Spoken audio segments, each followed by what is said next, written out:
Reality.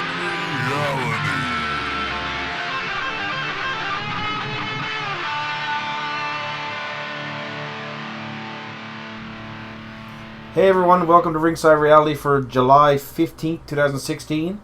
I am your co-host, Chris White, along with the gorgeous Johnny Lilly. We're here to talk some wrestling for the next hour or so. See what happened in the world of wrestling. What? You just call me gorgeous? Well, you are gorgeous. You are the sexiest man in it. Didn't you win Miss Newfoundland 2016? Or no, that was Mr. Newfoundland 1994. Johnny Lilly. Yeah, I was 11. Well, it's been a interesting week at wrestling, but the first thing is, how was your week? What's new? Oh, there's nothing new, really. I'm still unemployed, lazy piece of shit. But Boy, you're probably fatter than ever now. I suppose you're 400 pounds bald by now, are you? No, I'm getting there. No, I'm jogging, trying to keep in shape. So yeah, well, I suppose you got to keep yourself in shape while you're unemployed, fat piece of shit. All right, sorry. Here I'm drinking beer and, but it's been a pretty good week. I got a lot of stuff in the works, so... Plans? You got plans? I got future plans coming, but... Life plans. Boy. What about you? I heard you had a shitty week at work, because it's like 8 million degrees. And... It's been... live close to Toronto here, so it's been probably 43, 44 degrees with the humidex all week. And I'm mad pasty with like a giant Q-tip, basically, so I can't take much heat. It hasn't been a good week for me, but it's been... I don't usually work longer hours, but I've worked longer hours this week. I've basically been a whiny bastard all week. I'm a true whiny piece of shit. And we probably would have done the podcast a couple of days before, but I've been causing some issues with just... Well, usually by the time I get off work and stuff, I don't really feel like... well, I need to have energy, right? I don't want to know what I'm talking about. I can't do it when I'm all tired and stuff, so that's understandable. So... Tonight's Friday, though, and I'm getting all ready because we're going to see Guns N' Roses tomorrow night, the original lineup minus 3 people, which makes no sense. Yeah, the original lineup that's not the original lineup. Well, I suppose it's what? It's, when they announced Slash and... Well, Slash and Axel and Izzy, I guess, or Dizzy and Izzy and... Duff. Whoever they got... Duff, yeah. Duff, He's yeah. the bass player. So you got basically the same 3 that was in originally, but... I don't know, it's probably the same drummer. I don't know who the drummer is, like... Well, the drummer for GNR back in the day was Steven Adler. He was like on Appetite for Destruction or something, but he got all fucked up or something in the 90s and like couldn't play drums and stuff. But he came back for a couple of shows, I think, last week in Kansas City somewhere. So he's back on the go. I don't know if he's doing I don't think he's capable of like a full-time tour, but he's back somewhat. I don't know if he's playing Toronto tomorrow night. But my ticket does say original GNR, which apparently what they really meant to say was half of the original GNR. So we'll see. It's going to be an interesting show because Axel is... He's Axl Rose? I'll leave it at the door. Yeah. When he says he's starting at 7, I guess he means he's starting at, like, who knows what time, like 1 o'clock in the morning or something. For that. When he wakes up. Who fucking knows, man. When he rolls him out on the stage. Yeah, he's not exactly in the best physical condition. There's been a lot of memes going around about Fat Axel. Have you seen those? Yeah, and he's trying to get a lot of those taken down. He was trying to get legal action against a lot of those. Does he not know once something goes on the internet, it never comes down? Yeah, like that's been shared millions of times over. Like, it's impossible to get it taken down. It's like trying to sue Google or something. You can't take something off the internet, man. It's a picture. Which is brings me. I'm going to segue that into like a wrestling thing. I was reading today on the internet. Apparently, WWE, their legal team are going after a lot of the independent promotions that have former WWE wrestlers in the promotions because they're using promo shots or like photo shoot pictures for their posters. So for example, let's say here in Newfoundland, LCW is a local wrestling company. They have Billy Gunn tour or their next show or whatever. On their poster there's a picture of Billy Gunn, but it's a picture that was done by a WWE photo shoot. So WWE legal team are going after these independent promotions because they're using WWE's copyrighted photos on their posters. I guess Vince is just... I can understand why they're doing it, I guess, but I mean, why go after... Well, why don't you just paint a mustache on him and all? You can't go after him, can they? Well, I was like, why can't they could just put the wrestler? He could just stand up and they take a picture of him with a webcam or somebody's phone or something. I guess it's not a professional photo, yes, but you know what it is? I think it's a lot of these washed up guys. Like, if you took a picture of Billy Gunn now, he's not going to be the same Billy Gunn that's on the picture that they took from the Attitude Era. You know what's really funny? I walked past the store today and I seen a poster for another local show. Guess who's on it? Savio my Vega. God. Savio Vega. What, in St. John's? In You know St. it's going to be a John's, strap yeah. match. That's the only match he ever had, was a strap match. Every single And one. yeah, Savio Vega, and it's the old 1996 picture of him too. With he's got like his hand up to his chin, and he's got the eyebrow like raised and stuff, almost like The Rock. There's only one question that can be asked when you realise Savio Vega's in town. Is he bringing the Los Boricuas with him? Los Boricos. I try to say it right. Los Boricuas? I heard it's going to be Los Boricuas versus DOA, even though 2/3 of DOA is dead. But a death on a... Apparently they're headlining St. John's. Are they not playing Mile 1 or nothing, are they? This is just a local thing? They does it at the CLB Armory. Oh. So, Billy Gunn's in town, I heard. Well, that's the one I was actually thinking about going to see it. I was going to get... it's like $40 for VIP tickets, which is like a meet and greet. You get to meet Billy Gunn and meet like all the local indie guys, but... Yeah. You get an autographed poster and this kind of stuff. That's not bad for $40. I don't know if I go... $40? I don't know if I go see Savio Vega. I don't know what that means. Like, at least... Savio Vega doesn't exactly have a big legacy in wrestling, does he? At least Billy Gunn was around for a long time, and I guess you could say he's a little bit of a legend. I mean, he's part of the Attitude Era. He's part of DX. He was a trainer. He knows the business, and you know what I mean? Yeah, I mean, he's a legend as far as mid-card wrestlers go. And when it comes to mid-carders, he definitely could be considered a legend, I guess. I mean, holy fuck, man, it's been a lot worse. Oh, yeah.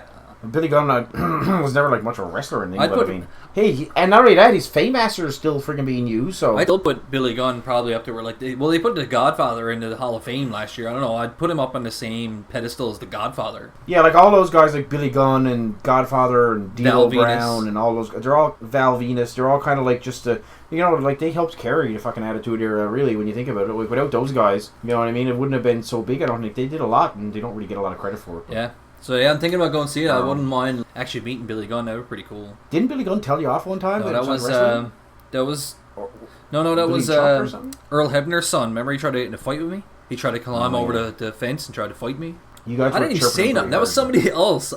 Somebody else said like, "You're not as good as your daddy" or something. Oh, no, no, you're not as good as your daddy. And he looked up at me. He's like, "You son of a bitch, I'll fucking kill you." And I was like, "All right." Well, at that point, then I looked at it and I said, "All right, let's go." Like, come on. And he jumped up on the hood of the car and tried to get up over the fence after me. And I remember Billy Kidman and Lance Storm, I think it was, had to pull him down and like calm him down and stuff. Remember Kurt Angle almost ran somebody down in the parking lot? That fucking fella was a savage. Well, there's a few shady parts of that night. My memory was weird because I thought Billy and Chuck were doing a gay angle at the time, and I thought that they came out and Adam Hunt said something to him. No, somebody said something to Chuck Palumbo, but I mean, I think he was with some girl at the time. He was with one of the divas. Oh, probably. I think he might have been with Dawn Marie, like actually dating her for real. And somebody called him a fag or something. Yeah. And he had like Dawn Marie on his arm, like walking out together, and he's like, "Yeah, she don't think I'm a fag" or something like that. Like he had made a joke about it. No, that was Earl. It was Earl. Brian Hebner was the one who tried to get in a fight with me. So your recollection of this is truly amazing. Actually, what a memory. Well, I've gone through this story a bunch of times. Because the whole when we drove into try to find a parking spot. Remember? Oh yeah.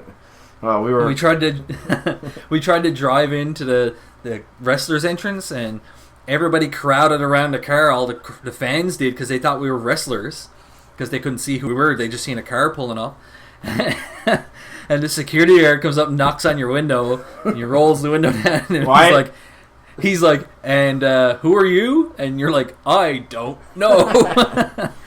And then he had to get out. He had to go into traffic. The security guard did stop traffic for us so we could back out. And it was like this big spectacle. Everybody was watching, and our friend Adam was in the back seat like a goddamn goon, waving to everybody, like big smile on his face. And it was like the motorcade. And me and you were trying to hide our faces because we were fucking ashamed of our lives. We were driving a white Jetta too, which was like kind of like, well, it was kind of a newer car. I guess it was white and everything. It had tinted windows and stuff too, so nobody could see us pulling in because the windows were tinted. Yeah. So the security guards and all the fans. Yeah, they all thought we were like Chris Jericho or Kurt Angle or something, and rolls down the window with some friggin' 90-pound, friggin' 5'4" white dude.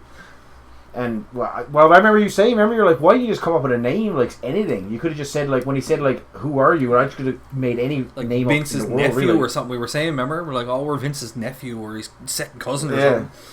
I clearly cracked it. I folded like origami. I didn't know what to say, man. I was like, I don't know what to do you here. were just like, I don't know. That was horribly embarrassing. But that was a good night out. I don't was a good night. But the real story of that night out, actually, we'll get to talking some wrestling news soon. But your best part of that story was, I'm pretty sure your wife almost broke up with you that night, didn't she? Because you came to wrestling with me instead of spending the day with her. Because it wasn't like your anniversary or something. It was her birthday. Okay, that's even worse, babe. But it was like a Wednesday night, so it is the story. It doesn't really matter what day it is. Hold on a second. This is the full story. So what a sack of shit. I've been a wrestling fan since I was like 2 or 3 years old, or whatever. It's not as far as I can remember. And I've never seen WWE live before. It was WWF at the time. Oh, that was your first time, yeah. And I'd never seen it before. And her birthday was like a Wednesday night. It was a Wednesday or Thursday night or something.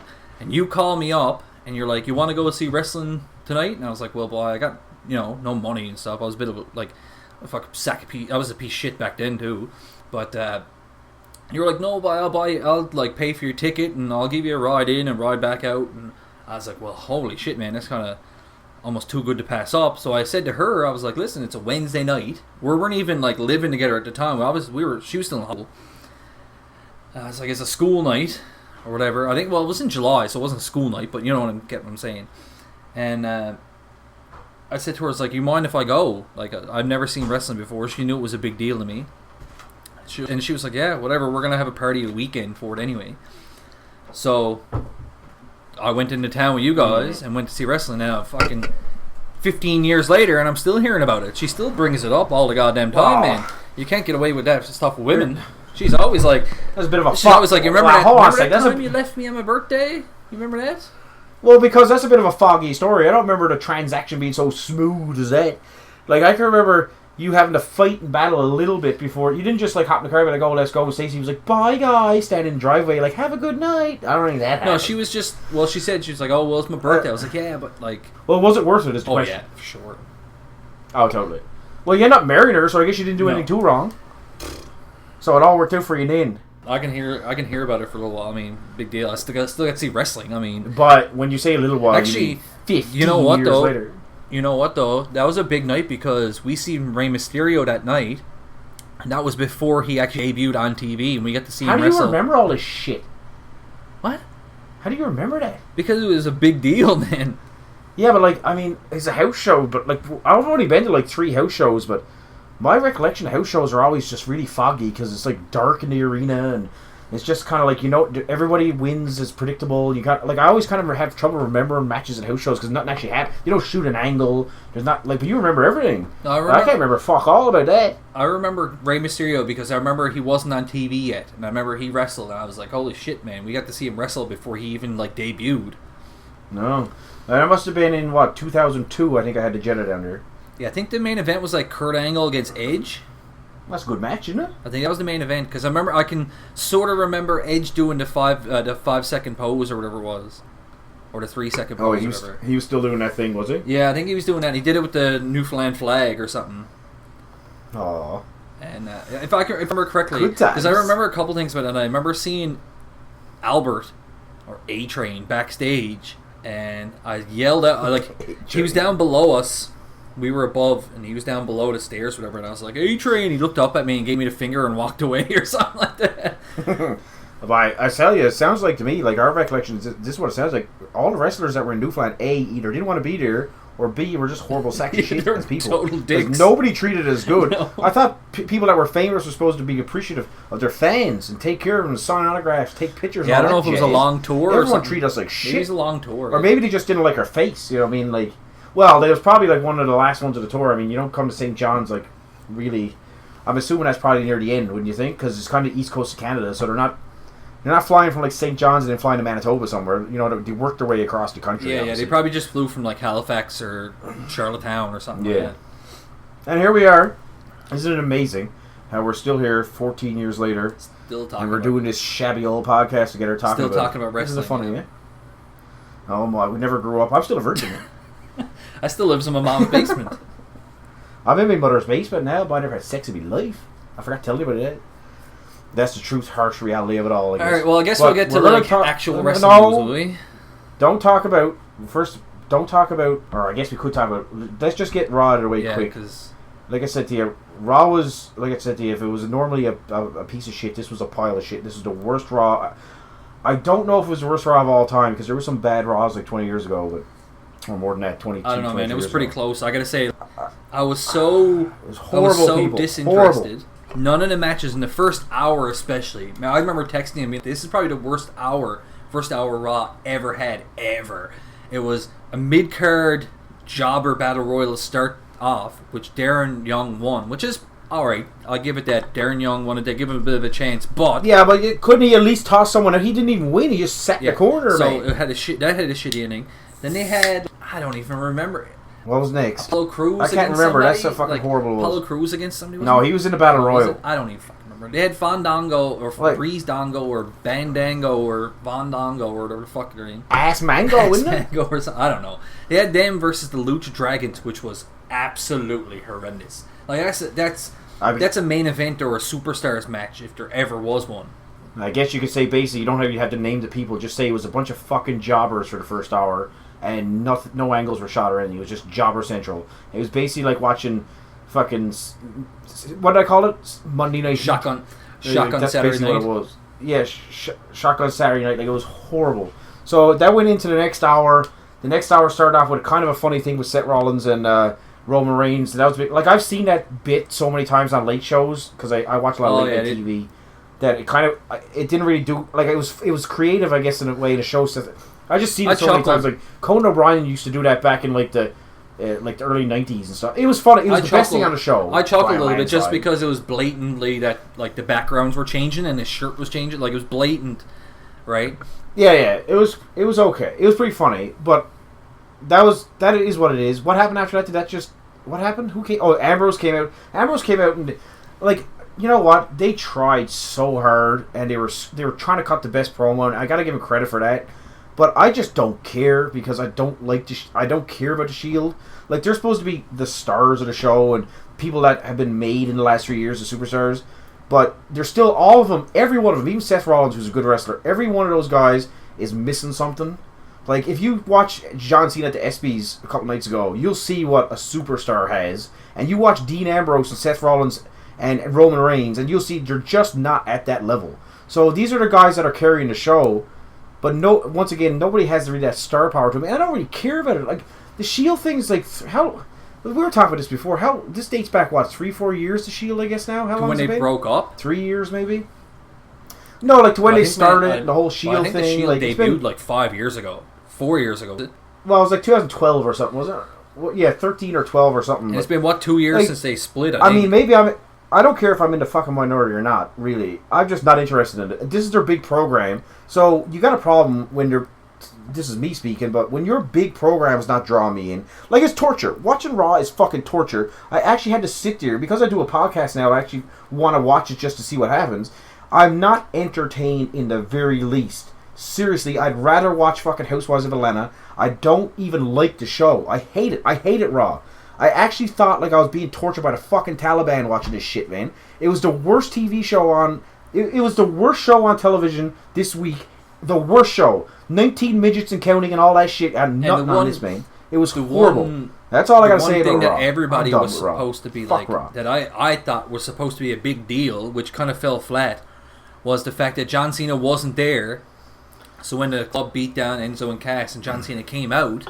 It was supposed to be club ski? A surprise that John Cena was there, but I just felt it just fell flat. I was like, "What? Okay, John Cena's here, big deal." I don't know. It was missed something. I don't know if they didn't play it right, or I don't know what the fuck was wrong with it. But they've done that so many times before, where the person's not here and now they are here or whatever. But they were like, "Oh, he's in Los Angeles," and now all of a sudden he's in like fucking Chicago somewhere. Or he's fucking teleporting. Like, what, the teleport? Listen, just because John Cena fucking defied the laws of space and time travel, that's exactly what fell flat on that fucking segment. Because everybody knew he was actually there. You just said it.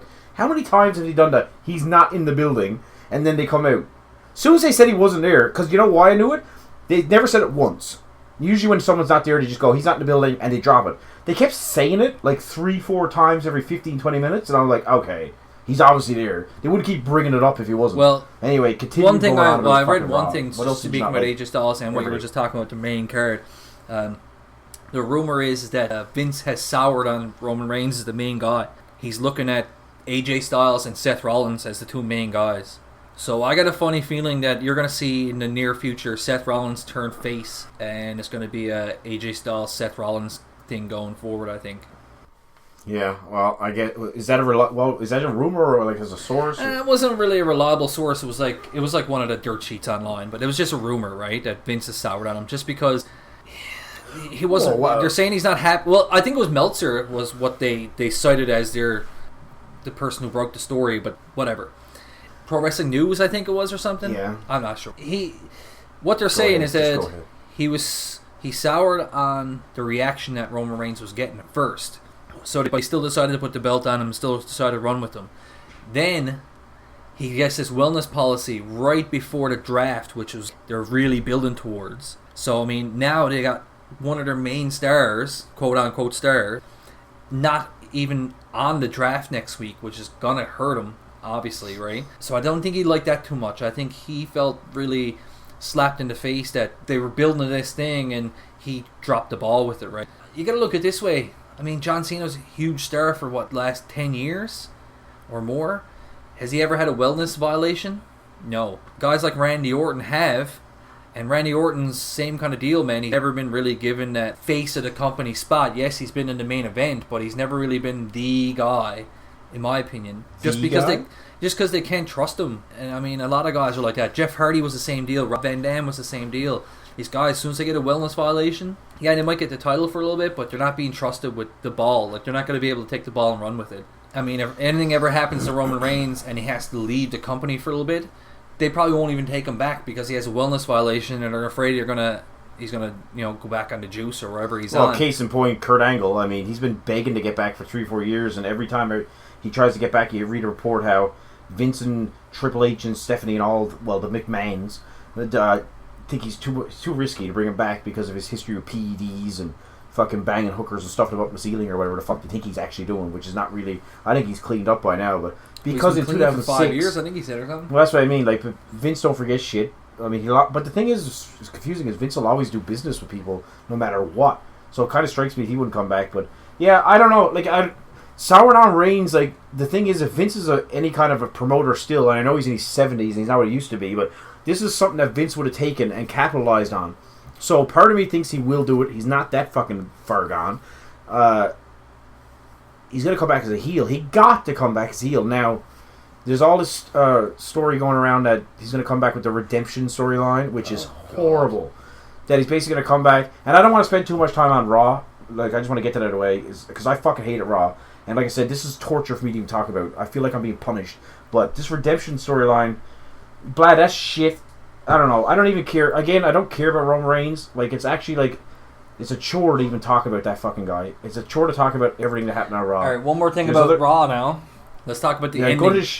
The ending was horrible fucking garbage. It was same old shit every fucking week. It's a letdown. It's a classic WWE letdown. You can go ahead and rant on that because... Well, I'm going to talk about the same thing. I don't care. We discussed it after it happened, but... What the fuck was the point of all the the general managers of SmackDown? Why have Vicky Guerrero? Why have Teddy Long? Why have John Laurinaitis? Why? It's called filling time on a 3-hour show. Yeah, it makes no fucking sense. So all these people come out as former general managers and they're talking about who's going to be general manager. Could it be one of these people? Oh, it's Shane. Big fucking... What? What kind of reveal is that? Whatever, it's Shane. Okay. So I tell you what killed it for me. You know what killed? This is what don't make any sense. So like I said, Shane comes back a few months ago, almost kills himself at WrestleMania taking on The Undertaker because he wants to run Raw. The fans give him Raw. He runs Raw, and then he's given Raw with Stephanie. Now he's like, oh, I'm happy. I'm on SmackDown. What? Didn't you want Raw the whole goddamn time? What? I don't understand. And then to your point, what you said... You can go ahead. What you were saying, remember about them wanting to run it into the ground? Oh, yeah. During the ending segment, during the promo, Vince is talking and he's getting all things. He's talking about the 3-hour juggernaut, and Raw is the primetime show, but he wants SmackDown to be as good, which is fine so far. And then, out of nowhere, Stephanie and Vince start talking about running SmackDown into the ground and taking the show off television, basically like making it so shit and Raw destroying it to the point that SmackDown doesn't even exist. It ceased to exist. which makes no fucking sense. If you're a company and you want what's best for a business, and don't forget, best for business, you hear that shit every week on Raw, why the hell would you want your show to be cancelled by the network and run out of town? It just doesn't make any sense. It's horrible fucking writing. Horrible writing. So when they said that, I just gave up on it. And another thing that pissed me off about the whole fucking segment is Shane came back 5 months ago. And in his first promo back, you know what he said? I'm here to change something. I'm going to start changing the way... Triple H and Stephanie, you're running the company in the ground. I'm here to change shit. The worst thing they did on Monday was remind me that he's been back for 5 months. They shouldn't have said that, because as soon as they said he's been back for 5 months, I realized he ain't changed shit.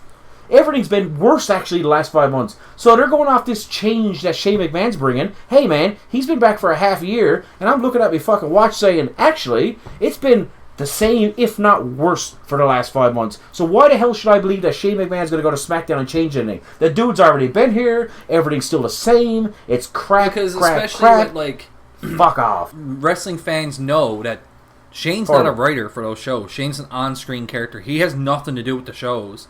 Yes, but you can't. Yeah, but the thing is, you can't write to wrestling fans. Like that's the fact. You got to write to Joe Blow and Joe Sixpack and all these guys. I can understand that they're right to say that he is changing stuff up, but to not change anything, then people are like, well, nothing's really changed. He's brought in a few new guys or whatever. No, he hasn't. Nothing's changed. No, it's not even. It's so fucking small what he's done. It wouldn't even be. He wouldn't even move the fucking radar. What they say he's brought in like nothing. He hasn't done anything. Think of people's debuted since he got there. The biggest one would be Gallows and Anderson, really. But their storyline is that AJ Styles got signed, really. Their storyline is that they're AJ Styles bitch. They're fucking jobbers. Like, what are you talking about? Like, so Shane brought in... Actually, and the storyline wasn't even he brought him in. It wasn't. They just showed up. But since Gallows and Anderson showed up, all they've done is say ski everything, and the guy's glitched on a pay-per-view, which he's most famous since they showed up for glitching on a pay-per-view and watching his tag team partner get fucking eat by the fucking Big E. That's all he's famous for. They're horrible. Like I said, that's booked. They're booked shit. Anyway, I'm done. Like, just to my point, like, don't remind me of what Shane McMahon's done since he come back. Because that's going to make me not want to watch SmackDown. Because all he's done since he come back is pander to everybody and start Shane O'Mac chants, cheap pops to the fucking crowd. It's been who's he brought? Like, horrible. In a storyline, who's he brought in? Apollo Crews, Baron Corbin, Enzo and Cass. But has that been part of the storyline? Well, yeah, I think that's it's like the new injection of blood, the new blood into the main roster kind of deal. And like I said the other day, the theory, in my opinion, is not going to happen. It really isn't, but this is what should happen. His number one pick on SmackDown Thursday night should be Finn Balor. And now I know that's a bit of a smirky thing to say, to be like, oh, well, Finn Balor is coming to the main roster. But if he really wanted to change stuff up, quote unquote, you know what I mean? Like storyline, change things up and start something new, wouldn't his first pick be somebody new to the roster? Why is he going to be like, oh, I want John Cena? Well, John Cena's been here for 15 years, man. That's nothing new. That's not new at all. Well, he's not going to be like, oh, I want Seth Rollins. Seth Rollins is old news right now. He's a fucking main event guy, but he's not new. We've seen the same guy for like 5 years, man. You're going to say you're going to inject something new into SmackDown. Make it new. Make it somebody that's going to be coming from outside in. It's going to be a big deal. I guarantee you, number one pick is going to be Roman Reigns or Dean Ambrose or Seth Rollins or John Cena. Guarantee it. Oh, it's going to be... I'll tell you who it's going to be. It's going to be one of the Shield, okay? That's what it's going to be. But so, horrible fucking effort. Can we agree on that? Like, I honestly... Like, see, the thing is I like to talk about stuff that I care about, and I am so disinterested in Raw. There's so many other little things going on, stuff that happened in the Cruiserweight Classic, that I can't even sit here and talk about fucking Raw because I was I didn't care enough to even talk about it. It was horrible. But I have I got some breaking news that I think is breaking news. It just came out like right now. I don't know if you know about it. Maybe this has been out all day, but I think this is I'm hot off the right presses, now. baby. Ringside Reality bringing some breaking news here. UFC organization was notified today that the U.S. anti-doping agency, USADA, has informed that Brock Lesnar of a potential anti-doping policy violation stemming from an out-of-competition sample June 28, 2016. 2 minutes. It came out 2 now minutes that is ago. going to Brock ruin Lesnar everything. failed a USADA drug test before UFC. And didn't. Hey, wait a minute. Hold on a second. I'm the one that brings the scoops here. No, baby. I'm looking at Facebook, man. What are you doing? Turn your phone off. Turn your phone off. UFC notified of Brock. What are you doing? Take it. Go off. Violation. I'm breaking news here. This was my moment. You ruined it. Yeah, so didn't Brock Lesnar just come out and say Roman Reigns and John Jones was a embarrassment and a disgrace? Like, this is big news. Now, we can't... we gotta almost take a second, let this sink in, because if this is the case, if this is real, this is huge fucking news, man. Like I say, there's rumors going around that Vince wants him to go after the title and be WWE and UFC champion so he can build him to be the greatest athlete in the history of sport. But not only that, just the way Brock Lesnar addressed everything and spoke out about Roman Reigns and John Jones, basically called him a fucking embarrassment to sports. I don't even know really how to process this. I think it'd be horrible for wrestling and horrible for UFC if this is true. And horrible for Brock Lesnar. Sure. Because he's been kind of put on a pedestal, hasn't he? He's always been put on a pedestal as a natural athlete, as a man that is a fucking monster, that can't be stopped, didn't need drugs, didn't need all that. But so if this is true, you know then, something else. You know what? This got another implication as well, because when was the last time Brock Lesnar wrestled in WWE? It's WrestleMania. So WrestleMania was in what? March? WrestleMania is in April, I believe. That's only 2 months. That's only 2 months before he got caught. And this says in June, WWE star failed an out of competition drug test from a sample collected in June. So you're thinking, was he on whatever he's doing? Was he doing it in April at WrestleMania as well? Shouldn't have WWE caught it? If he was under WWE contract when he got, on this, shouldn't that be a wellness violation as well? It's going to be a wellness violation. It's got to be. It has to be. He's got caught with it. He's still under WWE contract. He's supposed to wrestle at WrestleMania. At SummerSlam against Randy Orton. How if he's got drugs in his system in June? That's not fair, really, is to everybody else. No, he's going to have to be treated the same way as Reigns. Like, Vince has been pimping the fuck out of him, too, for the last, month or so. I mean, WWE can't catch a break, can they, man? That is big news, actually. But they can't catch a break because, I mean, as bad as wrestling is, and as much as creative and everything, so shit, the idea that Vince had, if you're a businessman, and you go into something thinking, listen, UFC is a huge, huge popular sport. We're wrestling. We're the redheaded stepchild of the wrestling, of whatever Cena said there. And it's true. If he becomes UFC champion, and he brings that belt out on Raw, and he's a UFC champion of real sport, and he's the WWE, as a businessman, whether it would work or not on paper, it sounds nice. If this is true, this fucks everything up for Vince. Because now he doesn't fight at SummerSlam against Randy Orton, because he gets a wellness violation. He'll probably, who knows what it does to his UFC career.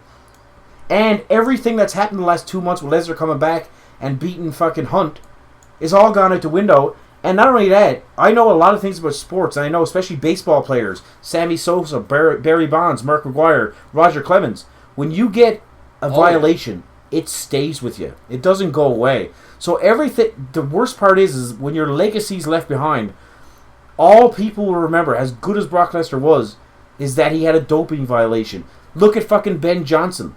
Look at these guys that won the Olympic gold medals and stuff, and once they found out they were doping, all they even remember is the doping shit. So, I don't know. That's obviously just broke, looking at here, it says 5 minutes ago? There's a potential anti-doping violation. So, anybody out there doesn't know, what they'll do is they'll now take his B test. So, he does an A test and a B test.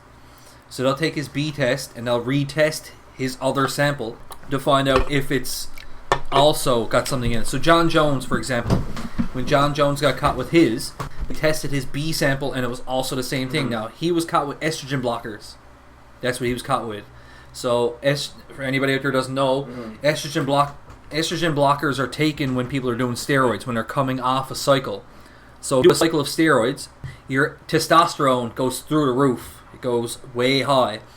Your body, to level itself out, will actually up your natural estrogen levels. When it does that, that's why people's their testicles shrink. That's why you get acne. That's why you get gyneclastomia. That you get the lumps in you get the bitch tits. That's why that happens, because your estrogen goes up. So usually when you're coming off testosterone replacement therapy or testosterone, PEDs and stuff, you take an estrogen blocker, because that's going to level out your estrogen and your testosterone. So that stuff doesn't happen to you. So you don't get like raging out and this kind of stuff. So that's what John Jones got caught with. Now, like I said here, it's a potential anti-doping violation they're saying. So they'll do his B test. Now, it says here I'm reading from Brent Okamoto with ESPN. Apparently, he's the guy who broke the story. He said, remember, Lesnar was the first retired athlete to receive an exemption from UFC to skip a mandatory 4-month drug testing window ahead of a fight. So, I didn't know about this. But I guess what I'm reading from this is that if a retired athlete, UFC fighter, comes out of retirement, he has to do 4 months of drug testing clean before the fight that he can actually fight in. He was able to skip that, and he's the first one.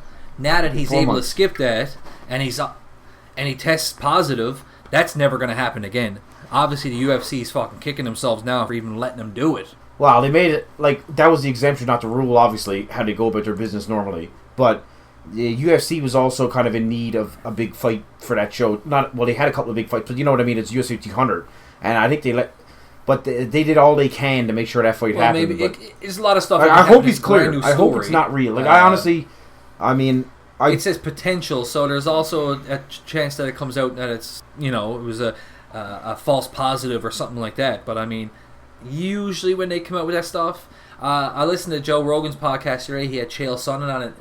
You know how much those tests cost? No, I have no idea. $40,000 for one of those drug tests. That's ridiculous. He said that is. Chael Sonnen was like, yeah, it's not one of those $100 drug tests where you go and piss in a cup in some like basement somewhere. $40,000, man. There's big money in this, right? I mean, you're looking at if he gets, let's say he did get positive. Well, his win gets overturned for one. It becomes a draw. They'll probably take his fight well, they won't take his whole fight purse, but they take his win bonus from him. He doesn't get the win bonus anymore. The biggest UFC history. Yeah, I mean, he got what, $2.5 million or something?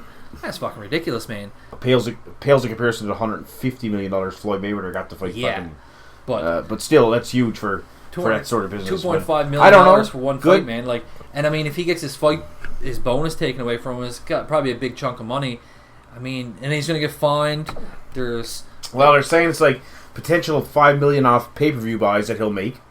So, I hope it's not true. Like I said, I really don't want it to be true. I don't like Brock Lesnar's attitude towards a lot of things. I think that he doesn't really respect wrestling. He doesn't respect anything.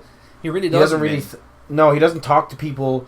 Everything's about money. Really, he always goes back to how I put food on my table and I put bread and butter on the table for my kids and everything. And that's honorable, I suppose, in a way. But for the most part, he doesn't really care about anything else except for himself. I think that's clear. I don't even think that's a debatable thing. Right? He cares about himself and it's himself only. So I'm kind of disappointed that it came out, but I hope it's cleared. And I don't know where to go from that because if that's true, that is a major story that just broke while we're on here. I want to talk about some other things, but I found with Lesnar, he got even when he was on Stone Cold's podcast. He didn't give a fuck. He didn't give sweet fuck about wrestling, did he? Yeah, there's no passion. He was just like, I show up, go to work, do my job, and leave. You got to be passionate about that kind of stuff, man. You really do. I mean, can you imagine if he was passionate, what kind of monster he would be in the ring? Do you think that LeBron James came back from Golden State down 3-1? It's never been done ever in the history of sports in the finals. Do you think he came back because he was making $10 million a year or $15 million a year? Or do you think he came back because he fucking is passionate and needed to win that series for his leg? Because he loves it. Do you think any sports guy in the world, everything they talk about in the press conference, and I know they make a lot of money, so it's easy to say it's not about the money, because it is. They go where the contracts are, they go to the teams that give them the most money. But if you listen to most people when they talk, the first thing they say is it's all about winning, it's about my passion, it's my drive to be in this sport and be the best I can be. That's all they talk about, man. And Brock Lesnar is comparable to them because he's not really a wrestler, he's an athlete. And for Brock Lesnar, and you know what else pissed me off is Stone Cold sat there who is so passionate about wrestling. And it kind of went, I respect that. That's awesome. Oh yeah, that's cool. Well, I can respect that. When he was saying it, like, I couldn't believe Steve Austin would even say that. Like Steve Austin 15 years ago, if Brock Lesnar would have said that, we told him to get the fuck off the fucking podcast, wouldn't he? If he wasn't a... But the way wasn't a company shill at this point, you know what I mean? Like, he's Well, that's what I mean. Like him and Ric Flair and all those guys that still work for WWE. Listen to I enjoy Jericho's, but anyway, let's not get off track. But yeah, I don't know. Like Lesnar just doesn't. I don't like him as a person. Really, I don't like him even as a wrestler. I'm entertained by him just because of how big he is and how much of a fucking athlete he is. And I will buy pay-per-views when he's on it. And I watched UFC for the first time in fucking 4 years. I think was the first time I watched a UFC event. So that's probably going back to like UFC 110 maybe. No, well, we watched the one at the bachelor party. That was the last time I watched one. And we won't tell anybody what I was doing that night. That's a inside scoop for the next podcast. Maybe we'll give you some inside scoops as to what's going on. But family's listening and friends are listening. I don't want them to know everything. But yeah, so where do you go from there? That's a huge story, John. I know where you go from there. The fact that Finn Balor, Shinsuke Nakamura from NXT Wednesday night was... I have not seen the match. Was probably the first 5-star match I've seen in 7 years, 5 years. You easy now. Oh, goddamn. Be easy now. Don't you go throwing out 5 stars now. Probably the last 5-star match I've seen before that was probably CM Punk, John Cena at Money in the Bank. I don't think that was a 5-star match at all of CM Punk, but that was full of botches. But really, eh? So you're going as far as to say, like, I thought Punk Cena was like 4 1/4, but it was more about the crowd and the storyline. The actual match itself, I wouldn't have. But anyway, that's another story for another day. The Finn Balor Shinsuke Nakamura match is a 5-star for me. Now, the only gripe I got about it, is actually the crowd. The crowd was probably the worst part of it. Wrestling crowds are fucking annoying. NXT especially, man. They're so annoying. They're nerds. They're fucking annoying. Sit down and watch the matches. I can understand. Okay, the match started. They chanted, "This is awesome." That really gets on my nerves. Before the match started, and they're like, "This is awesome." So that gets on my nerves a little bit. Now I know it is awesome to have Shinsuke Nakamura and Balor in the ring together. Yes, that's pretty cool. But the chant after the stupidest stuff. Yes, when there's a big move and a big spot, chant it. But I mean, when they're punching each other in the face, you don't need to be chanting "This is awesome" all the time, man. I don't know, but the thing is, the match was just phenomenal. There was no fuck-ups. There was no botches the whole match. They pulled a story. Now get this. Shocker. A fucking wrestling match tells a story. Oh, man. That would be nice. You know what it reminded me of a little bit? Austin and Bret Hart from WrestleMania. The I Quit match. Because, well, with Finn Balor being in Bret's role, Austin being in Shinsuke Nakamura. Just because Finn Balor worked the body part, right? Shinsuke Nakamura's finisher is the Banbai knee, or the Kinshasa they call it right now, but it was the Banbai knee. So he just hit somebody with a running knee strike. Mm-hmm. So, of course, what does Finn Balor do? Works the knee the whole match. Obviously, that's a good storytelling. Obviously, Finn Balor knows his finisher's a knee, so he works the goddamn knee. This is what really gets me with some of these matches, man. You see a guy working the arm when the guy's finisher is a kick. Makes no goddamn sense. Why are you working his arm? No, it makes no fucking sense. Well, you see a guy working the arm the whole match. You're actually, if you watch a match, and it's rare, 2% out of 100, and they're working the arm, and he comes off right after he's working the arm, and gives him a fucking clothesline at the ropes with the arm you just worked off, and like nothing happened. Now, the thing is, that happens a few times in the match, where he's working the knee, and then Nakamura knees him with the same knee. But the commentators did a good job. Corey Graves especially did a good job covering it a little bit by saying that he's working through the pain, the adrenaline's going through him, and this kind of stuff. They're not just, he hit him with a knee and blah blah blah. We're fucking $9.99 to what for the WWE Network? You know what I mean? They weren't just a random plug for the WWE Network in the middle of a fucking match. Yeah, they weren't getting out of that shit. They were actually calling the match, which helped a lot. No, and like I said, he worked the body part. It played a factor in the match itself. The spots were good. There was a few false finishes at the end, which was fun. Not a false finish at like fucking 2 minutes in. It was one of those deals where the match was the only match on NXT. It was just that match. How long did the match go? 26 minutes or something like that. I'm going to say something like that. It was over 20 minutes. They had their commercials in the middle of it. You know that now. They had fucking 5 or 6 commercials in it. It's fucking hilarious when you're when you're paying for the WWE Network. Makes no sense. It makes no sense to me. It makes no sense. And what do you advertise it? It's like, but it doesn't make any sense what they're advertising. I'm already paying you, well, in Canada, $12.99 a month. You don't have to advertise to me. You're taking my money already. You advertise things and you market things to take money from people. When you're already taking my money, you don't really have to do that anymore, WWE. Just show the fucking match. The thing is, too, they come back from commercial or whatever. I can't even call it a commercial. It's just a plug for something. It's an and ad. then Finn Balor's doing this crazy fucking move off the top rope right away. I was, what the fuck did I miss? Like, they come back at the worst Yeah, I wish they time. wouldn't do it. Well, especially on the network, right? Like, we complain about it all the time, but okay, so I have to check the match out. Yeah, in my opinion, everybody has to check the match out. It's one of those things. They were talking about Will Ospreay and Ricochet being... this. In terms of actual wrestling match, this is an actual wrestling match. No, the Will Ospreay, who did he fight? Ricochet. Yeah, that match was getting more talk. No, I don't think, like, it had some good ratings. Some people might have gave it. Nobody gave it 5 stars. Nobody gave it 4 3/4. It was more just, I think, from what I read anyway, was the way the match was done was so choreographed and so obvious that it was fake. I mean, at some point when you watch wrestling, the whole idea is you suspend your belief and you go, holy crap, this is actually, like, these guys want to hurt each other, which is, when I first started watching wrestling as a kid, that's what I thought to myself. I'm like, these guys actually don't like each other, and the whole point of that match was it got a lot of buzz because of how the match was pulled off, I think.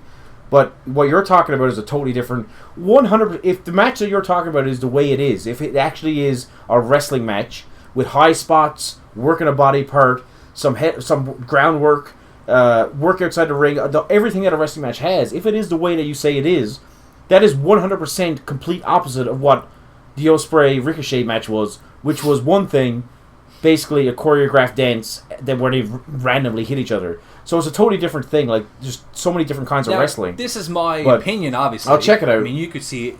You could watch it and be like, that was okay, but I wouldn't give it a 5 star. But yeah, but everybody has their own opinion. Like, I like the Zayn and Nakamura match was at NXT WrestleMania 1 at Dallas.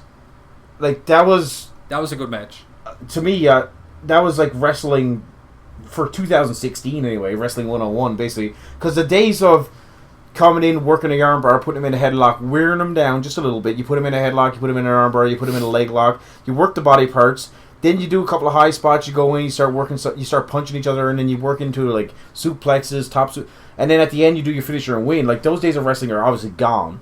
So for 2016, like, that's the match. That's what this is like. It's they start off with not rest holds, but wearing each other down, headlocks, armbars and this kind of stuff. Yeah. Well, when I say rest hold, I don't mean like 10 minutes in a headlock like fucking Randy Orton or something. And I mean, same deal. Like 30 seconds, 35 seconds. Finn Balor was working on the knee, and then he put him in a knee bar, or he gave him like a heel hook, and just like working on the leg. He was attacking his leg. Yeah, like I said, there was a couple really cool spots where Nakamura ran at him, and he did a jumping double stomp to his chest, which was pretty cool. And then, like I said, it was one of those false finishes. Everybody's like, oh, it's over with. Nakamura kicks out, and everybody's like, oh my god. And you can feel the tension was really built up really well. One chant that the crowd made that I really agreed with, they chanted that this is wrestling. When I heard it, I was like, yeah, that's true. Like, this is what I want to see. Only shame is that NXT they can't really build feuds. I find in NXT they weren't feuding, really. They basically, Nakamura come out and said, well, Zayn and Nakamura weren't feuding. No, and I mean, Nakamura come out and said, well, if I want a shot at the title, well, I got to go through you first. Right. So if you take exactly what you just said about how that wrestling match went, right, in your opinion, of course, which you've made clear, this is your opinion. I haven't seen the match, and anybody else might not have seen the match, but in your opinion, the way the match went, with no feud, right? We agree that there was no build-up really like over a prolonged period of time. So now, that's exactly what's missing in wrestling, and I don't want to harp on it, but imagine that match that you just seen with 3 months of build. Oh, it would have been phenomenal, right? Because that's what wrestling was. That's what it's always been. That's what it always will eventually go back to. Is that match with like 2-3 months of build, and then they have that match, and everyone's like, "Holy fucking crap, that was awesome!" But for those guys to go out without any story, this makes it even more impressive. Put it this way, I'm sure I probably won't rate it 5 stars because I don't give anything 5 stars ever. But if this is a 4.5, 4 3/4 star match with no build up or backstory, that makes it even more impressive, doesn't it? Even if it's 5 stars, maybe I will say it's 5 stars. Like, I don't know, I haven't seen it. But the fact that if they had that match with no build up, to me, I'm even more impressed. To go out there with no backstory and nothing on the line, really, no belts on the line, nothing, and just tear the house down, then that makes it even better, really. I think they deserve even more of a pat on the back, to be honest with you, if that happens. I might, like I said, sound like the biggest mark in the world. Well, you are smart. I am, narc, but narc. I mean, And these guys are two of my favorite guys on going on right now. Yeah, we Johnny different. My favorite guys are Mark Henry and the Big Show. And Buddy likes fucking Nakamura and fucking Balor. Mark Henry and the Big Show. Nobody likes Mark Henry and the Big Show. Kane. Shaq Daddy, 33. Hashtag WrestleMania. That's going to be a car crash. Let's do it. Yeah, but you know what the old saying is? When you see a car crash, you just gotta watch. You know you're gonna watch it. I'm gonna watch it. You're gonna watch. Everybody's gonna watch it. It's gonna be in the news. Everybody's gonna be talking about how Big Show versus Shaq is gonna happen. We're gonna watch it. 10 years from now, we're gonna look back at it like Shaq when it was Big Show and Akibone. We're gonna be like, oh Jesus. Oh my God. Yeah, but what are you gonna do? What are you gonna do when Shaq backs that big black ass up and starts going like he's going to the rim again, dribbling back with that big ass, and knocks Big Show down? You know you're gonna mark out. You know you are. Don't lie. I think it's gonna be shit. Check Daddy. Hashtag WrestleMania 33 Orlando. Let's do it. Oh yeah, I will watch the show. So I will check out that match, and then So the last thing we'll talk about is the Cruiserweight Classic, because that was also very good. The first match I really liked. Grand Metalik I thought was fucking phenomenal. Even the guy he took on, Alejandro Saz or whatever, they were talking about him. He has no formal training apparently. There is no wrestling in Chile. He's the only wrestler, like one of the only wrestlers. Well, that's what that's what happens when. Man, he did like a shooting star press off the apron, which was pretty impressive for a guy his size. The shooting star press was nice. And that was a weird move because it's not like that risky, but it was done. It was done well, wasn't it? That one off the apron. I thought that is that the one that came? Oh, he was lying on the mat outside. Yeah. And he's a big dude. That was nice. Man. He's not a small guy. He's the guy who had to cut 35 pounds to get in. And you know what? I like that. I like how they talked about how he had to cut weight to get in. And they did build-ups for each guy, and they had to do wins. It made it seem like more like an actual competition. Give it some legitimacy. It seems like a real fight. No, I love it. Yeah, I think that the only thing that stood out right away as soon as I turned it on, the first thing that stood out was the commentators. Oh, yeah. And the presentation overall was, it wasn't an entertainment show, dare I say. It was a competition. And I think as soon as that show started, within the first 3-4 minutes, anybody that watches wrestling that forgets how wrestling used to be, I'm not talking really about light heavyweight or cruiserweight or anything like that, just talking about presentation-wise, when it was two guys that wanted to go in there and fight for something. The presentation was fantastic. Daniel Bryan on commentary I thought was great. Yeah, I mean... he talked about how you got to move the hips to do a suplex like that, and how much your ankles hurt when you go up to the top rope and do a flip, and these little things, these little nuances that nobody would ever talk about, because JBL's too busy talking about fucking Megal. No, he's talking about Stan Hansen over in Japan, and how so-and-so created the German suplex and all. He talks about so shit, man. Right, yeah, I know. Well, who? JBL? JBL is always talking about it. Well, you can't do a move. You do a hip toss. It's like, that was created by so-and-so down in North Carolina. Yeah. And I'm like, holy God, JBL, I don't need to know the history of the goddamn move, man. You just got to call it. No, and he spends most of the time talking about fucking flying Usos, man. Oh, man, he talks about old shit. He's always talking... What was he said before? When he was talking about the League of Nations being on par with the Four Horsemen, I couldn't even believe it. I was like, buddy... He said that on numerous occasions. This is another thing about... one more thing about Raw, because we're talking about JBL. I honestly got pissed off at the TV on Monday night. I could not stand listening to that fella. He's the worst. You know what? I'm going to go on record, and this is going to be a shocker. I'd rather have Booker T and Taz call a match than have JBL. Seriously. At least I don't know what they're saying. At least Booker T, I have no idea what he's talking about. But JBL, I can hear what he's saying, and it's just fucking annoying. Did you just say Booker T and Taz? And what do you mean? On the same booth? Like at the same time? Yeah. Hold on. Oh, yeah. With who? Like with Michael Cole? Cole and Byron Saxton, probably. Okay! Buddy. Fucking. Over JBL. You need to go fucking put yourself in a fucking closet and hang yourself. Like, what are you talking about? Over one JBL? Yeah. I hate him, man. I can't stand him. Man, you think you hate him? You fucking hate him. I do. He drives me nuts, man. I can't stand listening to him. Do you know what else I like? I wish I had... Someday when this podcast takes off and we're making millions of dollars. Millions of dollars. Come on, say it. I just did. Of dollars. $1 million. Oh.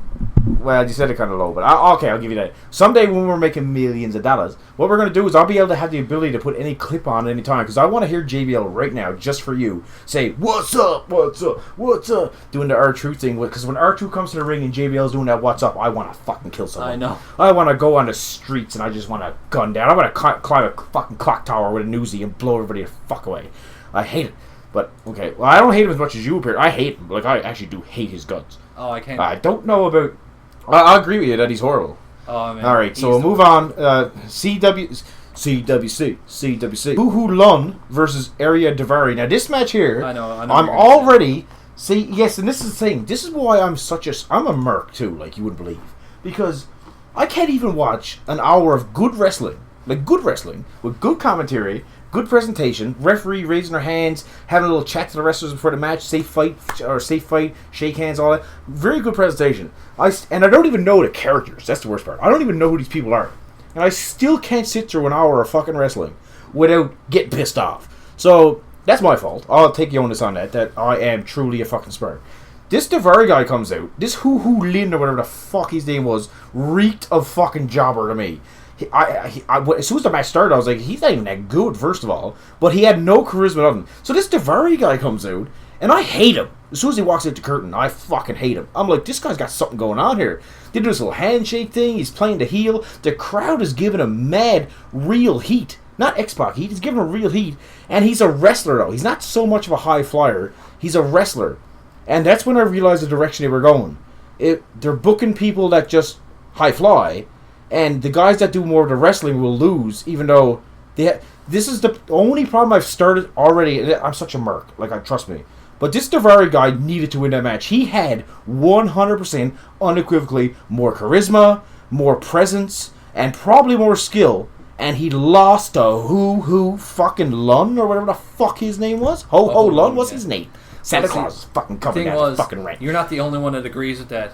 And I don't agree. Well, because I even said to you when I watched it, I thought the match looked really green, and I think that might have been his fault, Ho Lun's fault.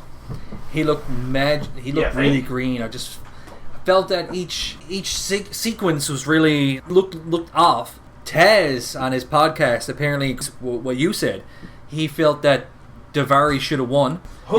Taz. Yeah, he got a podcast. Sorry, go ahead. Yeah, he felt that he should have won. Daivari should have won. He had the real heat. He had a real character. He could wrestle. And Ho Lun come in looking really green. Small guy, no facials. He never had no facial features at all. He wasn't selling really well. He just looked dumb. He was smiling at one point during a move. Even Mauro Ranallo said it. He said Ho Lun got suplexed or something, and he's like, oh, look, he's smiling. I was like, who smiles after getting suplexed? But then they try to write it off. They just tried to write it off. They're like, oh, he's just happy to be here. And he just got fucking slammed into the mat, and he's happy? What are you talking about? Well, that pissed me. Yeah. What the fuck's he doing? And this is what I'm talking about. This makes it even worse, because so I take my initial reaction for the match like you do when you watch Nakamura and Balor, or we watch a match on Cruiserweight. I take my initial reaction, and then I start finding out this stuff. Like, this is the stuff that, because I've only seen the match once, right? I didn't notice little things like that. I just noticed that from my initial reaction as a wrestling fan for fucking 30 years, that when those two guys walked out, there was a clear-cut champion and a winner, and there was a fucking jobber. And the jobber won, so I went, that's not right. I have no history of it. Then you start telling me stuff about this, about how he's smiling and stuff. Yeah. I didn't pick up on those little things. There's one point he smiles. Right, that makes it worse. It makes it even worse. He was grimacing in pain, but the commentator said, he's like, oh, look, he's smiling. That's horrible. And you know what sucks is, so this Daivari guy is gone, I guess, because it's single elimination, correct? Yeah.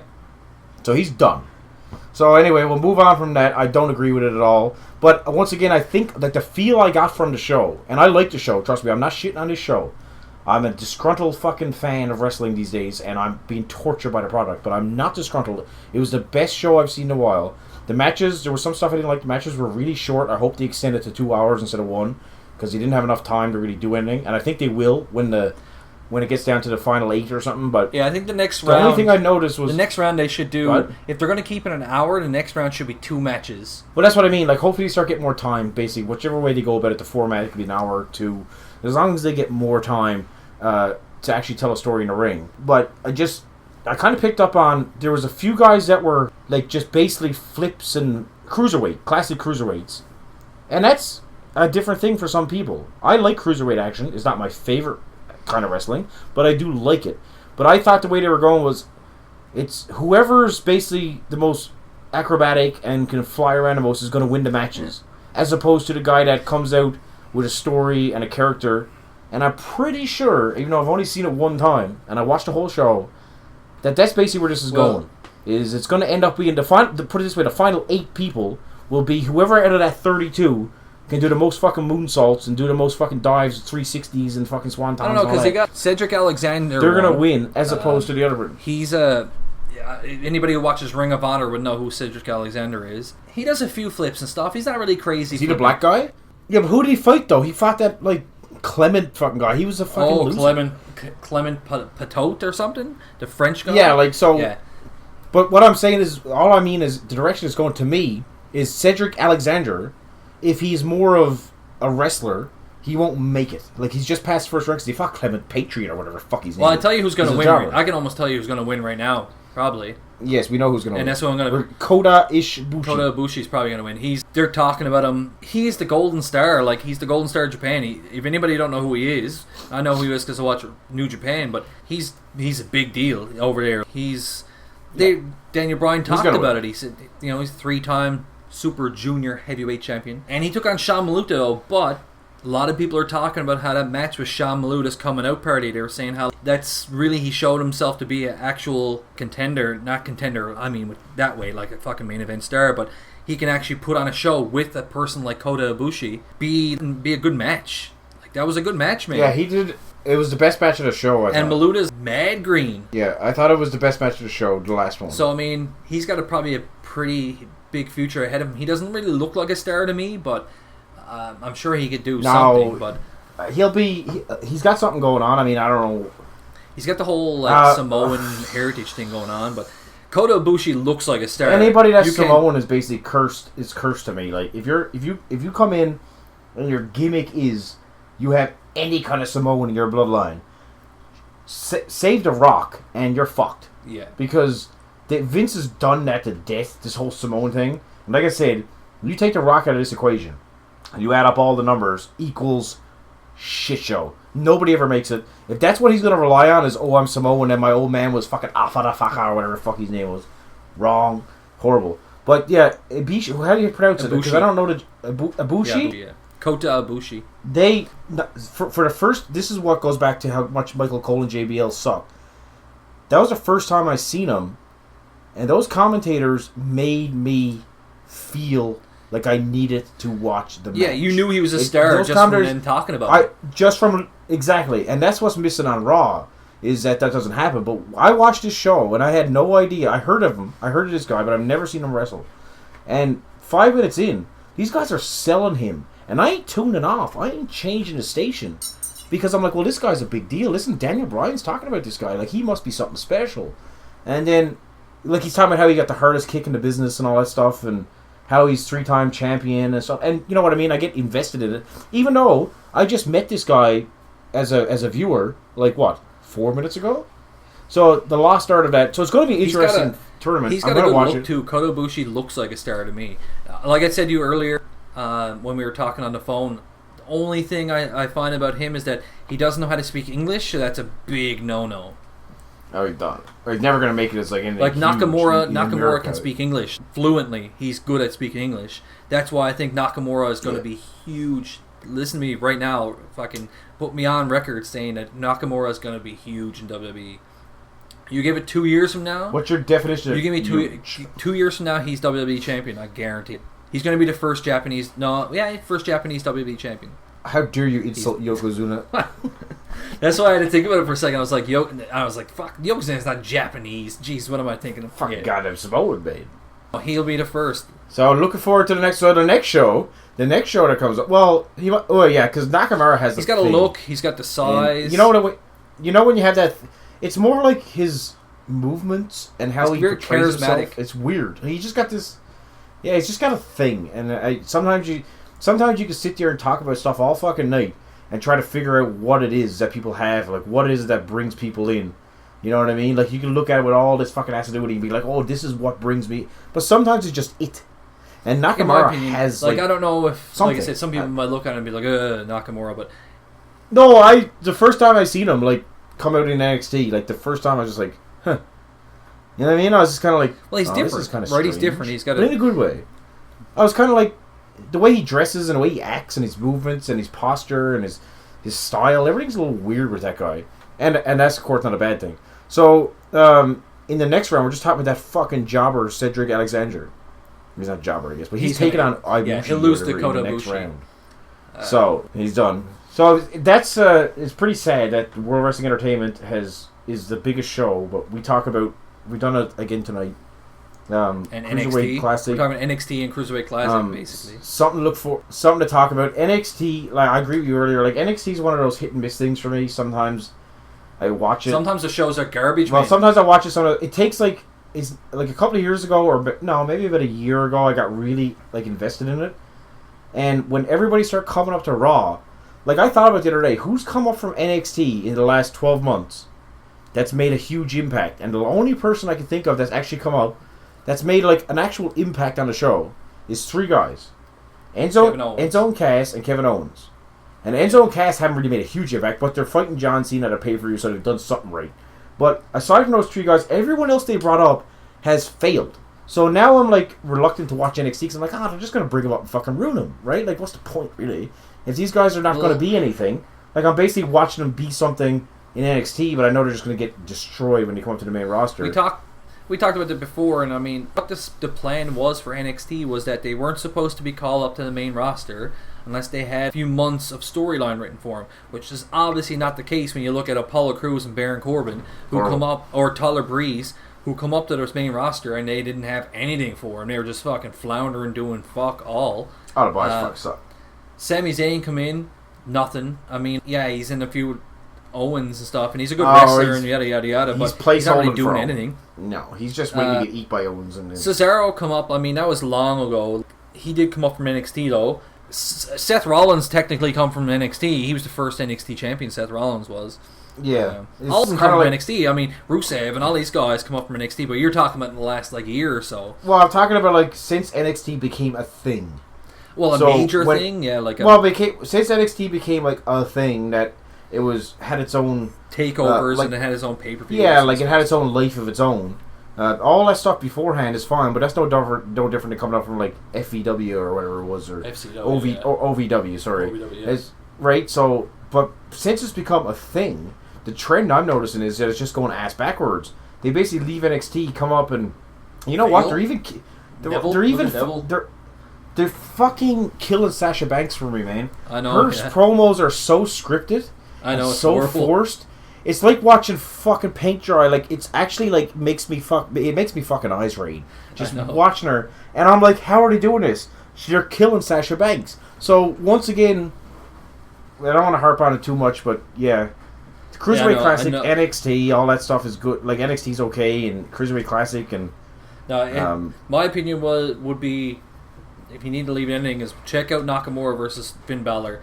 Fucking phenomenal. But I will do. If you haven't checked, anybody who's listening hasn't checked Cruiserweight Classic, man, check it out. I think it's going to get better, in my opinion, because they're going to weed out a lot of the newer, like, greener guys, I think. Tajiri's fighting on the next episode. Yeah. I think he's taking on somebody that I think he's going to beat. I can't remember. I think Tajiri's going to... He's going to win. I think Tajiri's going to win the first round. I have a funny feeling. Even though... I don't know if he should, because I think they should give the younger guys a bit of a push, but the guys taking on is not big. There's a few guys you can tell are the stars of this. TJ Perkins is going to be a big star in this. Kota Ibushi. They're pushing Brian Kendrick a little bit. I think he's going to go a little far because they're pushing how him and Daniel Bryan got a history and how he trained with Shawn Michaels with Daniel Bryan and this kind of stuff. I think he's going to win the first round. Tajiri's probably going to win the first round. Oh, Zack Sabre Jr. Zack Sabre Jr. is probably going to get to the quarterfinals, I'd say. They're pushing him big, too. Yeah, he'll go far. But they're pushing him, too. And you can... Because at the end of the day, as much as they push it as a real competition... Oh, it's all scripted. You're still a wrestling fan. And you know who they're putting over by just commentary, right? Like, you know who's going to... So you can almost kind of, like, weave out the bad ones from the get-go, but... I also suggest anybody watch it. I mean, if you're a wrestling fan, excellent on it. Well, if you're a wrestling fan in 2016, and you're depressed or you've kind of checked out on the product and you really have, which sucks for me. By the way, like, I don't like bitching about fucking Raw, and that's the thing, I don't like bitching about WWE, because guess what? The shittier the product, that means nobody listens to us. Because the shittier the product, that means nobody's watching, that means nobody cares about podcasts, that means nobody gets fucking paid to be, like, it all trickles down, right? Doesn't it? And well, also because we're wrestling fans and we want to see a good product. Well, I know, but I mean, like, the hotter the product is, the better the product is.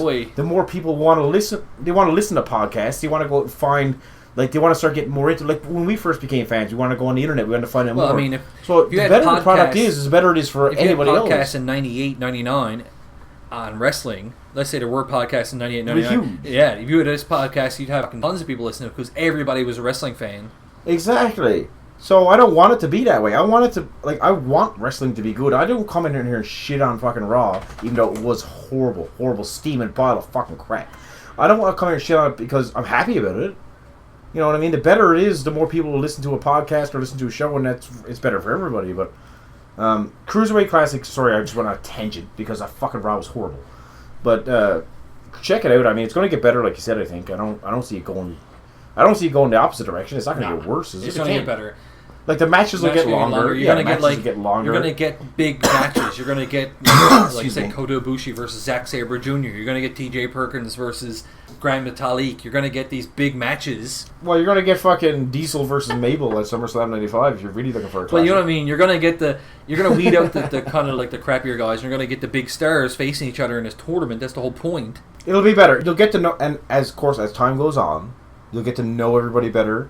You'll become more invested in the characters because, like I said, every week that passes, you get to know these guys a little bit better. By the end of it, I reckon it'll be a big deal because the whole point by that point it's been the whole point of it, in my opinion, whoever wins it, what are they going to do with him? They have to put him on the main roster. I mean, they can't put him in NXT. I mean, the guy who wins it, you can't be putting him in NXT. Then it's just the whole point of winning the whole tournament's pretty shit. My opinion would be you'd have to send him to the main roster, and you'd have to have a cruiserweight title, wouldn't you? Not a cruiserweight title, but at least they should. They should have a cruiserweight title because these days, that's where wrestling's going. Nobody has any fucking time anymore to watch someone lay on the ground for a half a minute or a minute and sell a leg injury. Nobody has time for it. You don't get This Is Awesome chance very often in a big arena with 20,000 people by going outside and selling the move for a half a minute. So I think they should put the cruiserweight. If that's what people want, and listen, I'm not here to shit on anybody. It's not my bag, baby. It's not exactly what I like the most in wrestling, but I can appreciate it, right? I don't shit on cruiserweights because, you know what? They're fucking talented. If I could sit down and watch Ricky Steamboat versus fucking Randy Savage, or if I could watch fucking two Japanese guys flip around a ring, I'd watch Ricky Steamboat versus Randy Savage. That's just my opinion. But I don't shit on anything. I don't shit on building up like the fact that Eddie Guerrero was a cruiserweight, Rey Mysterio, Chris Jericho, Dean Malenko. Well, Chris Jericho, he's a little bit different because he can adapt very quickly to like a brawler, wrestler, technician pretty quick. Like he's really good, right? Chris Jericho and even Eddie Guerrero. You watch his like first blood matches with JBL or his matches with Cena. Like the guy wasn't a cruiserweight in those fucking matches, was he? He was a brawler. He was a brawler, but he had the ability to adapt. But I'm not, like I said, I'm not shitting on anybody. The Cruiserweight Classic is good for wrestling these days because that's what, like you said, people want to see that these days. And if that's what people want to see, go ahead and do it. The unfortunate part about it is that's what wrestling fans want to see. What do people want to see? I don't really know, man. Casual people I don't even know nowadays because I don't know. I guess what people wanted to see back in '98 was the Attitude Era and stuff. Well, I suppose he wants to see transgender fella or something come out, take a piss in a woman's washroom and fucking leave or something. I don't even know anymore. Anything on TV nowadays, and somebody's bitching about it. You can't get away with suplexing a girl on TV or hitting her with a chair. Well, the fucking women's rights groups would be down like on top of you. You can't have Chuck and Billy getting married on TV nowadays because the LGBT community will be fucking all over you, man. You'd be lambasted. Oh, you'd be fucking lambasted. You'd be barbarized, man. So that's what the world. But that's Wonderland. You know, obviously in Toronto there's this theme park called Wonderland. It employs 4,000 people, which is a lot of fucking people. They're getting shit now because you don't have a gay day, where one day of the year all the gays can come in and nobody else is allowed to park. And I'm like, hold on a second. And then we're going into different shit now, not wrestling. But if the gay people want to be equal, that's fine. But now you want to be more than equal? You want to have your own day? I don't get my own day. I don't go pay half price some days because I'm straight, do I? Do I get a straight day? Listen, I'm not against like feminism. I'm not against like gay rights and stuff.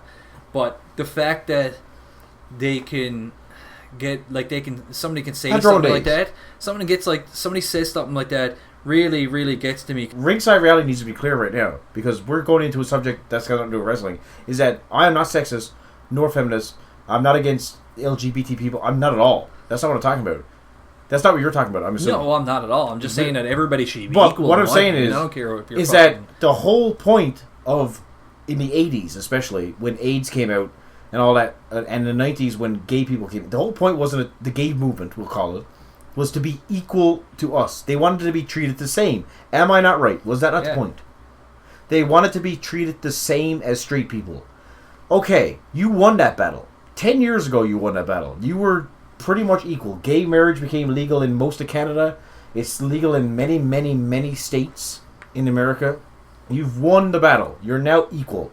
Problem is now, it's going above us. Now it's gone to the point where it's like, okay, hold on. Wonderland's getting shit because they don't have a gay day.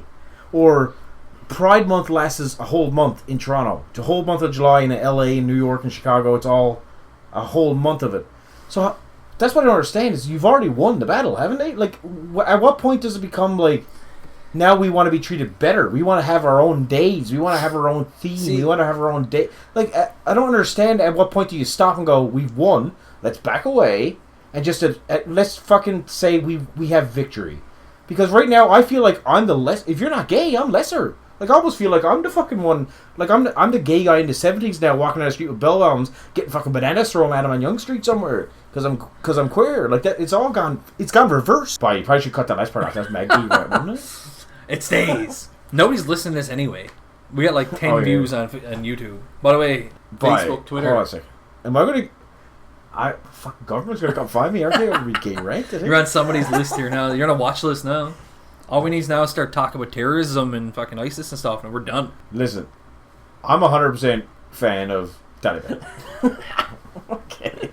No, I'm not. I'm joking. Ron, I got a little carried away. Don't shoot me. I didn't mean to say anything I shouldn't say, but listen, the truth is... I don't think you're against... Well, we're not... Simple fact is, we're not against anything. I'm not anyway. I believe everybody's equal, man. Everybody. Are you suggesting that I am? I didn't say that. I think that everybody's equal. Like, I don't care if you're gay, straight, you're fucking purple, brown, black, green. I don't give a fuck what your skin color is. I don't give a fuck what your sexuality is. I don't care if you're man, woman. Care. Listen, man, we're all the same. We all bleed red. That's all that fucking matters. You know what I mean? But you could be in your basement tomorrow night listening to fucking Slayer and Motorhead at 25 years old as a man, or you could be in your basement listening to fucking Purple Rain and ABBA and fucking Flock of Seagulls. It doesn't matter. Like, you're all the same to me. Who cares? If you go out and have a couple beers with me and we're having a laugh, I don't really care. I mean, I got gay friends and big deal. They're people just like anybody else. You know what I mean? Women, the same deal. Like all right, Johnny, you're out of control here. Like, you need to tone this down a notch. We're getting too political. All right, we're gonna When did this show turn into a friggin' like CNN fucking? Next week, next time we do this, we'll talk more about wrestling. Hopefully. Well, we talked about wrestling for a long time. We threw in our political views at the end. It's okay. Like I said, nobody listens to us anyway. Just talk about shit. It's just us shooting the shit, really. Yeah, guess what? Next week we'll talk about more shit because until someone starts listening to us, it don't matter. Yeah, until we start getting comments on YouTube being like, "Cut it out with the fucking political shit," then we'll probably stop. Exactly. And probably won't. I'll probably just still do it just to piss them off. Right? Hey, last time you came up here, we were having a fire and we were drinking some beers. We were talking political shit, and we were talking about just the world as it is today, and not only the world but everything, like an everything discussion. And sometimes it might come up in our podcast. We talk about wrestling for an hour, and sometimes we just get out of control. I admit, I went on a rant just now, but it's just little things, little nuances that come in every now and then. But like I said, nobody listens. Who cares? If you got a problem with it, please put it in the comments. Nobody's gonna go. I know this is a shit. I'm begging you, put in a comment. Alright, we're almost an hour and a half in. Nobody's going to listen to an hour and a half of us fucking talking here.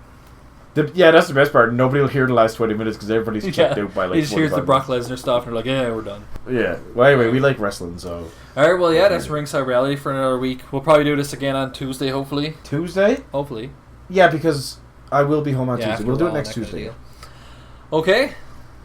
I hope you enjoyed listening, everybody. I feel like I'm gonna get like shot in the street or something. Nobody listens to this, though. Yeah. Okay, nobody listens. How many was it last time? 1.5 people. That's our audience. All right, Yeah. take care, everybody. See you next time. See you next time.